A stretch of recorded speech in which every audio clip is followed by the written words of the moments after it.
Can you get the MD?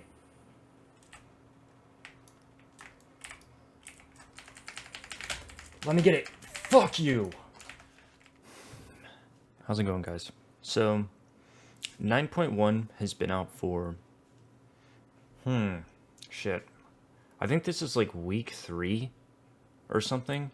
But, I've been going mad hard in the paint.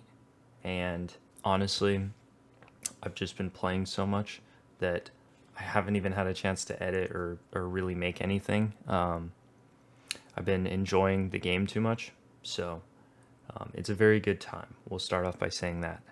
But I've had enough time to really play with everything and test everything out that I feel like I'm prepared now to make a video about what you should be playing and what you should be doing. Because I've played extensively and I've completely destroyed people. I've managed to push to 2250, and this is like week 3. The highest teams in 2v2 last I checked were like 2600. So we played a lot of rank 1 players, we played a lot of gladiators, fought through a lot of really good players, and that's what we reached. I mean, I was above 2k like week 1 or week 2. And I honestly haven't been able to queue as much as I want to. But ever since getting the getting the Shards of Annihilation leggings, it's been smooth sailing, boys. Like, I know a lot of you people in the comments of my video talking about the legendary prior to its release were telling me that, like, oh nah, you know, it's not gonna come out like that. Fuck you! It's gonna get nerfed. Crushing him? Oh my fucking gosh, I didn't have a demon bolt cocked up. Alright, get wrecked, bro. It's not gonna, whatever, right? It's gonna get nerfed on PTR. It's not gonna scale in PvP. Whatever, right? It does in fact work how I thought it would in PvP, and it is exceptionally good. Fell Obelisk is exceptionally good. That buff alone, like when 9.1 dropped, before the PvP season even came out, that shit was a massive damage increase, just having Fell Obelisk, let alone this legendary. Well, now that it's like the best fucking build, I've got the experience and the know-how, I think, to be able to really optimize this legendary to its fullest. I've had a lot of experience playing this build, and I'm killing it right now. So I was going to give my input about kind of this build, why we choose these talents specifically. I've had a lot of thought, and I've debated pretty extensively with myself about if there's better options for these rows, which I've come to the conclusion that there isn't, just based on my own personal experience and opinion, and I'll share with you the reasons now. So we take Dreadlash in this first row because of the changes that we now have with conduits. We can get our third conduit now, which is Carnivorous Stalkers, right? So we get our third slot. Okay, so before you had to play Born of Blood and pretty much Fel Commando for the defensive end buff that it grants your Felguard, right? Well, we now have a third slot, and I'm not sure if you can see this because maybe my camera's sort of in the way. But Carnivorous Stalkers goes in this third slot right here. It's way better than Tyrant Soul. Don't even bother with Tyrant Soul. But what this does, guys, is there's a chance to trigger it. Like, if you're not familiar, there's a chance to trigger a Dread Bite based on the auto attacks that your Dread Stalkers do. So whenever they're attacking, they proc Dread Bite, which Dread Bite refreshes the buff From the Shadows, which increases Shadow Flame damage. So you want as much uptime on From the Shadows as you can, which you can get if you're lucky. I mean, it is kind of RNG, but the chance is pretty high. But you end up getting more uptime from this talent, which with this build and this legendary, Shadow Flame is your damage. So it really sucks if you set up your Shard of Annihilation and your Decimating Bolt go, and then you don't have From the Shadows on the target. You're pretty much, the difference between those, the difference between that is like 4 or 5k because of how high Shard of Annihilation can get, and 20% being a lot of scaling when you're getting up into like 18,000, figures. 20%, losing 20% is kind of shit, man. It kind of really sucks, and you just don't want to do that. So this talent right here, you can get from the shadows like around the clock without this talent, but what this talent does is it guarantees when you send your dogs that that you're going to hit them with the from the shadows buff. I don't know why the training dummies aren't up here. I don't know if this is like a bug or some shit, but so I can't really test it. I can't really test it on something. But when you send your dogs in without Dreadlash, they don't have the purple smoke animation and the AoE radius zone, right, from their dread bite. So what'll happen is if you charge your Dreadstalkers in and the target is moving a lot or like has mobility or anything like that, there's a chance your Dreadstalkers just miss, okay? And I don't know what it is. I don't know if it's a bug or what, but your pets need to pretty much make contact, like your dogs, when they charge in on the target to apply the buff and to even land Dreadbite. So there's a chance you lose a lot of DPS as well as the first application of From the Shadows, and then you're pretty much banking on them trying to reapply it, right, for you to get your Shadow Flame increase. It's just not ideal, guys. We don't need to run Demonic Strength because we have the Dog Conduit anyways. The only, like, it used to be more clear-cut Demonic Strength because you couldn't run the Dog Conduit. Well, now you can run the Dog Conduit. So there's no reason not to run Dreadlash in this option, in this row here, in my opinion. The only downside that I would even consider with this talent is the fact that you can break CC with this because it turns Dreadbite, which is normally a single target ability, into an AoE zone that now with the conduits can randomly occur. This can, cause the purple smoke to break CC if they're stacked up. The zone is 8 yards, so it's not very far, but if they're stacked up, you will break CC. But with Demonic Strength, you're risking breaking CC anyways. It's just more in a controlled, up to you manner, which I don't know. I mean, that is definitely a good argument, but to me, it's not enough to constitute like possibly missing my Shadow Flame increase and the value from the shadows. So I personally, guys, have been running Dreadlash. So that's the first talent. So the second row, Power Siphon is the clear choice here, especially if you're playing Saxels, Decimate, and finally Shard of Annihilation now, right? This is part of the reason why your demonic cores can hit so hard and your decimating bolt can crush people. So without this talent, you're looking at a 30% reduction basically to your top end. Very not good, guys. You need this talent, so just lock it in, forget about it, get used to playing with it, because when played like with correctly, this ability can really smooth out your rotations and give you a lot of value. I know a lot of people don't like to play with this for whatever fucking reason because, they don't want to sacrifice imps that they just spent time summoning or something, but the point of this talent is to buff out your rotation, give you cores early on, and then give you cores later on when you need them to burst people down. And the buff to 30% damage is really good, obviously, but I ran this talent beforehand because I could see the value that this talent brings. Without it, I feel gimped, I feel like my rotation is garbage, and it just sucks. Third talent, Demon Skin. Lock it in, forget about it. I've seen people play Dark Pact. I don't know, okay? I don't know. I don't really care. I'm surviving just fine. Like, I invested in the Unchained Medallion, or Emblem, or whatever. Not Medallion, Emblem. BM Trinket. And so I've got the Duelist 259 Battlemaster Trinket. And honestly, I've just been playing no trinket. I've been playing fucking Shackles and BM. So I don't know. There have been times where like against Rogue Mage, I switched to Relentless or something like that. But honestly, man, like my healer is so on point with like Dispelling Fears and Hodge and shit like that I kind of don't really. I just trinket the full kidneys or whatever, and everything else, man, I don't really have too much of a problem. But it's up to you. But those are the trinkets I've been running, just so you know, just so that you know, and you can kind of make your own educated choice based on that.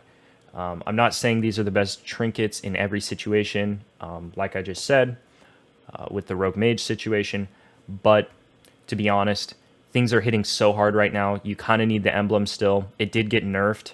It doesn't last as long, and it also isn't as effective, but it's still extremely fucking good. And things are still hitting extremely hard. And as a Warlock, you still get way more scaling with health than any other class. So Warlocks, this trinket is especially useful for Warlocks. And then the chains are just overpowered as fuck. It's fucking ridiculous and it's broken. And I've had a lot of funny ass experiences with this trinket in really high end PvP. And if they can't peel it, they can't stop the trinket, then bro, you're just gonna fucking destroy them. I don't know. It's incredible. So fourth talent row here, we got From the Shadows, easy lock-in. Okay, before these were three options that were kind of rivaling each other. Now From the Shadows is by far the best talent in this row, uncontested. There's not even an argument for these other two at this point. Summon Vile Fiend was for getting your Tyrant fat, right? This From the Shadows buff now applies to your Tyrant for the 20% value, which is almost, I think it's more than the Vile Fiend ever granted in the first place. So you pretty much have the Summon Vile Fiend value without needing to summon him. From the Shadows as well, buffing your rotation, your Hand of Gul'dan, your Demon Bolt, your other abilities, so you're getting value there as well. Soul Strike, it's always been the weakest out of these three. And the shard generation thing, it's good, obviously, but I've got other talents for generating shards and retaining shards, and so this talent has never really been my style. So yeah, it needs to get fixed, it needs to get changed. Maybe it needs to grant 2 soul shards, maybe that would be worth it, or its damage increase, I don't know. The charge is pretty nifty. It does allow you to charge to the target. It's got a 50-yard charge range, so it's a second charge for your Felguard, but I'm not having issues again, like with my Felguard being on the target or anything like that. So From the Shadows, clear winner. It also is essential for the Demon Bolt build, so we run it for that reason too. I ran it before, but now, as of 9.1, you just have even more of a reason to run it because it's good for the Tyrant build too. So this should be the talent you lock in, no matter the playstyle you even play. It's just too much value. Mortal Coil. This talent row is kind of situational between these two. Howl can be good against pet comps or things that you need to like fear really quickly. Like, I don't know, man. Even like Rogue Mage could make sense because you just howl the entire team, like on their go, or Trinket Howl, or I don't know. Mortal Coil is off the fear DR, and it's kind of like a stun. Like, it doesn't break with damage. Hold on, I'm getting attacked by something. But it doesn't break with damage and stuff, so it's kind of like a 3-second stun. It's just really good. I run Mortal Coil most of the time, but I do like Howl of Terror as well. So this is kind of situational. One of them is an AoE fear. One of them is a single target stun, basically, that's not DRing stun or not DRing fear, and it's 3 seconds. It's called an incapacitate, but incapacitates usually break with damage from what I understand, like Paralyzing Palm from the Windwalker Monk. So I'm not really sure why Mortal Coil doesn't break with damage, but it certainly does not break with damage, and you can kill somebody in a Mortal Coil. So yeah, there's that to note. So it's extremely good. Second to last talent row, we have Soul Conduit. So I picked this talent. This talent row is going to be completely up to you. This is the one talent row I cannot honestly tell you that there's not really a clear winner. It just depends what you want. In my opinion, this is the final talent row that is like this. In Demonology, in previous iterations of the spec, there were a lot of optional picks, but things have gotten a lot more clear-cut, in my opinion. This is the one talent row where it's actually up to you because they all kind of serve a similar purpose, with the exception, I guess, of Grimoire Felguard. So the reason I take Soul Conduit is I like to do more Hand of Gul'dans over the fight. I like to summon more imps. I like to have more shards. It just feels really good.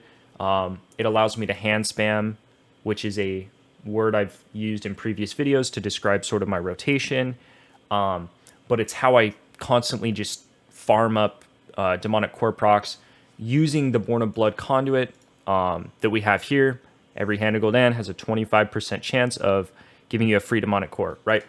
So we want as many Hand of Gul'dans as possible. We also want as many imps as possible because of the next talent I'm going to talk about.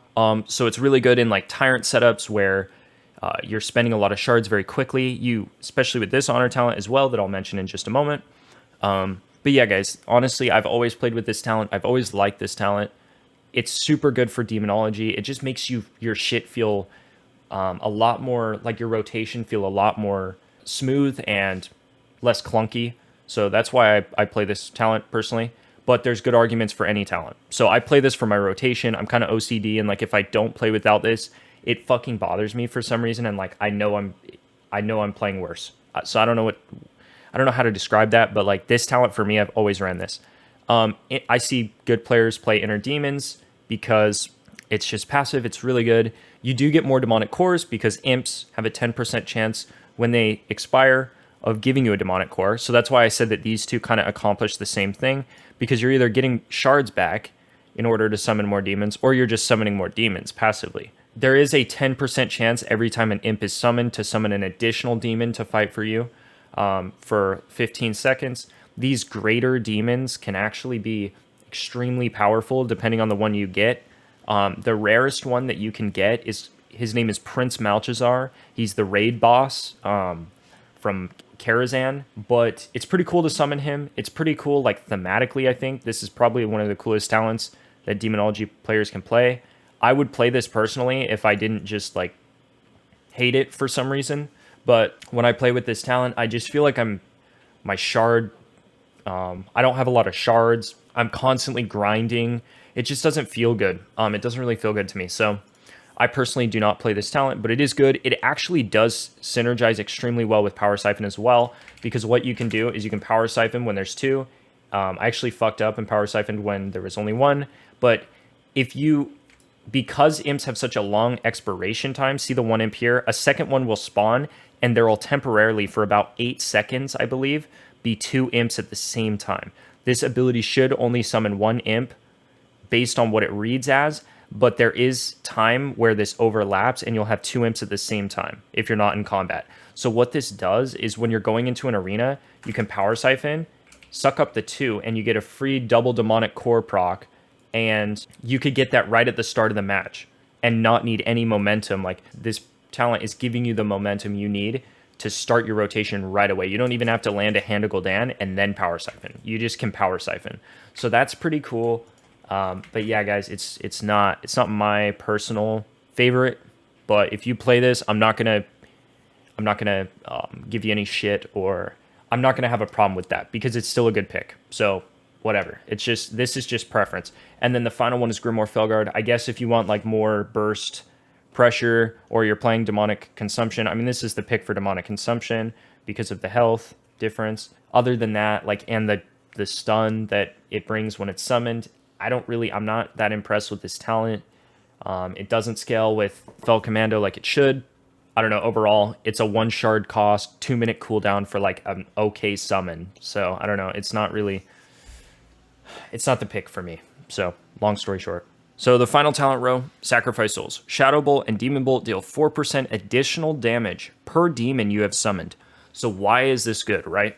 Well, at any time, I mean, this demon you have right here counts as 1. So passively, even if you have no demons out, your Demon Bolt is dealing 4% more damage, okay? And then when you summon dogs, each dog counts as 1, so that's 8%.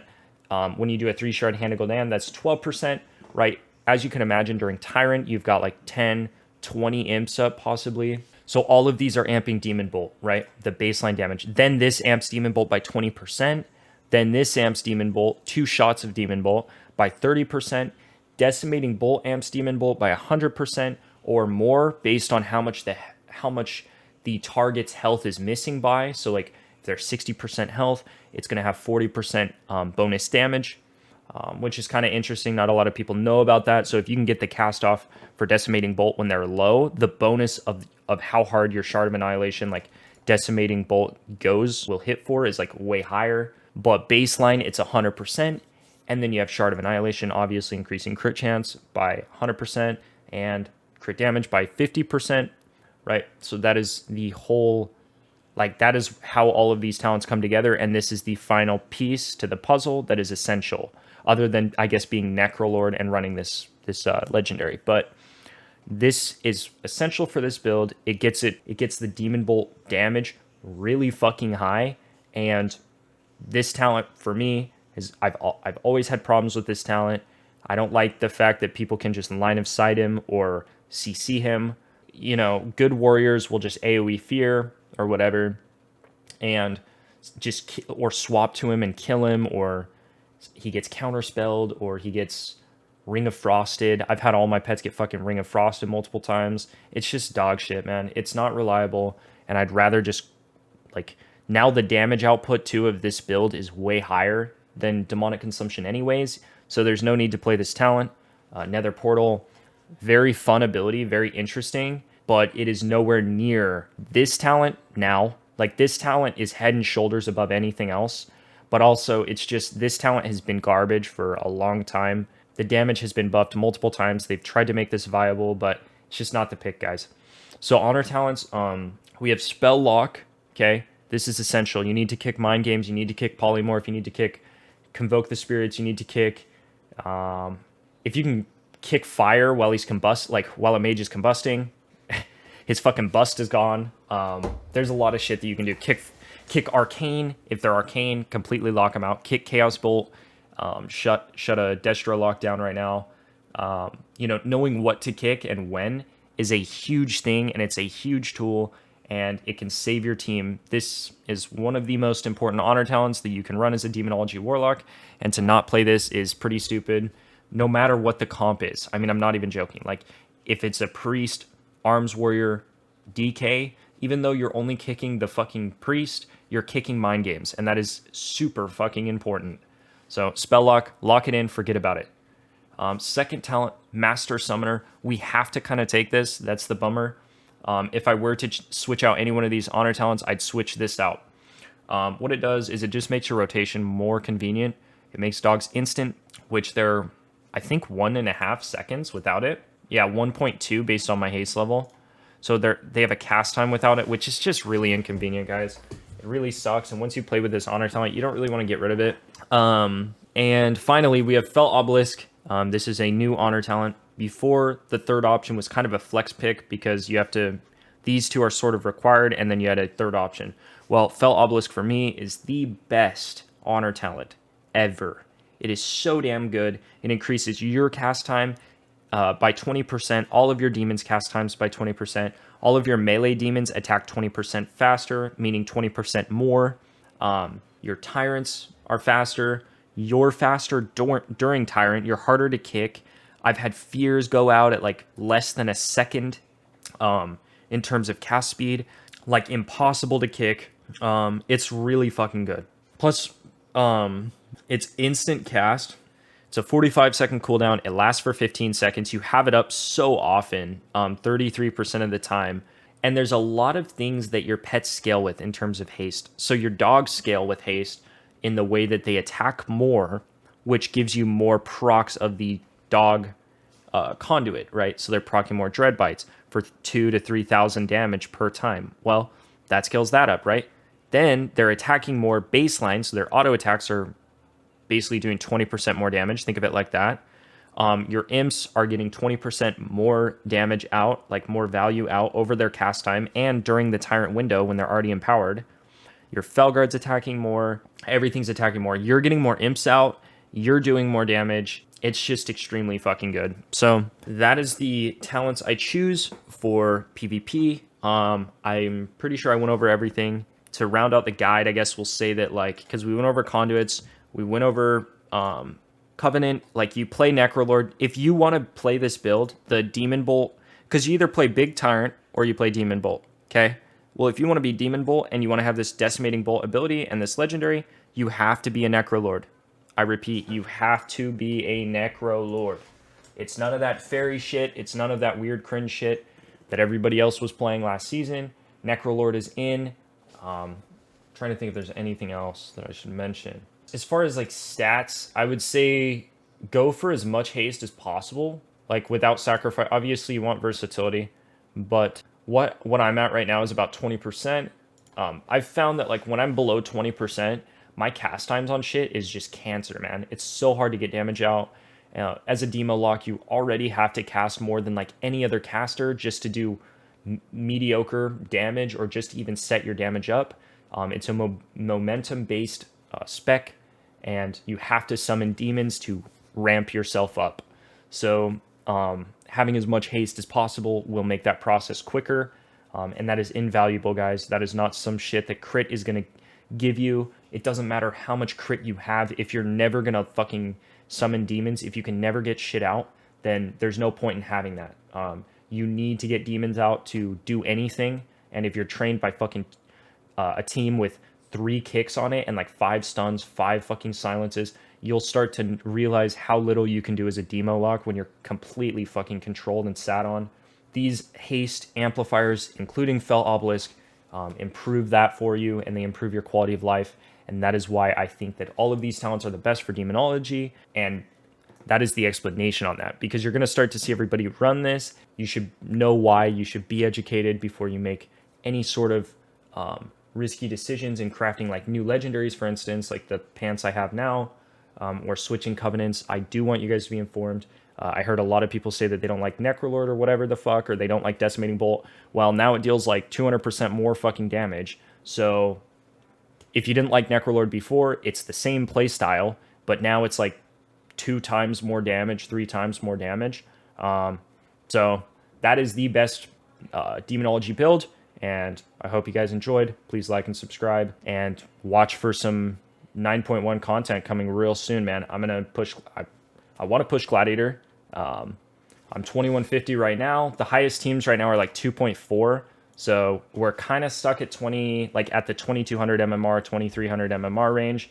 So we're trying to wait a minute, but we are going to get Gladiator. It's not even a question at this point. So I'll include my games for that. But yeah, until next time, take it easy and enjoy Demonology. All right, peace.